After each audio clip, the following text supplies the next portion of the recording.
नीलगिरी रे भारत गैस कार्यालय रे निया लागिछि। नीलगिरी खबर आछि बालेश्वर नीलगिरी दीप और धूप नियारू निया लागिथिबा सूचना आसिछि। भारत गैस कार्यालय रे निया लागिछि दीप एवं धूप नियारू। नीलगिरी रे खबर आछि बालेश्वर नीलगिरी रे भारत गैस कार्यालय रे निया दीप और धूप नियारू निया लागिथिबा ये सूचना आसी पहुंचुछि। नीलगिरी ये बड़ खबर ब्रेकिंग न्यूज। नीलगिरी रे भारत गैस कार्यालय रे अग्निकांड होइछि। ये चित्र भी आपण देखुचंती भारत गैस रे ये कार्यालय नीलगिरी रे ये एक्सक्लूसिव चित्र आपण देखुचंती। दिलीप स्वयं प्रतिनिधि आम सह रहिचंती। दिलीप भारत गैस कार्यालय रे दीप एवं धूप रु निया लागिथिबा सूचना मिलिछि एवं आमे देखि परछु जे धुआं केमती निर्गत हेउछि। वर्तमान स्थिति कोन आपण देखुचंती?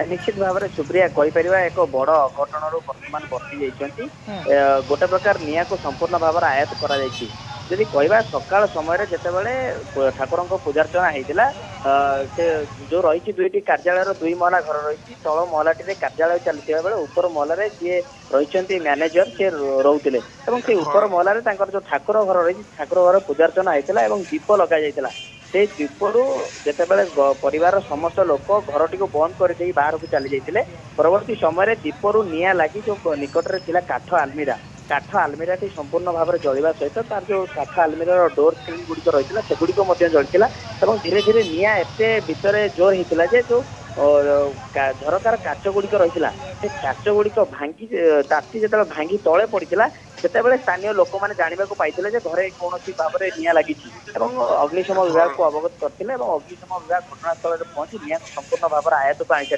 सारी आज गोटे बड़ अघटन हो पारता जदि सेठारू नियाटी धीरे धीरे अन्य स्थान को स्प्रेड करता अन्य जगह गुड़िक निया लगी तेज कौटी ना कौटी अधिक क्षयक्षति होता अधिक असुविधार सम्मुखीन हो पारता।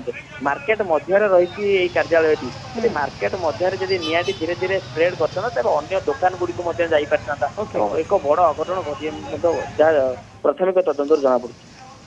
अनेक धन्यवाद। अधिक सूचना दिलीप कुमार स्वाई आम सह रही अग्निशम बाहिनी आसी दमकल गाड़ी आसी निया को लिभाई चेष्टा जारी रखी। आप जो चित्र देखुं भारत गैस कार्यालय दीप एवं धूप नियारू एभली अग्निकांड घटी।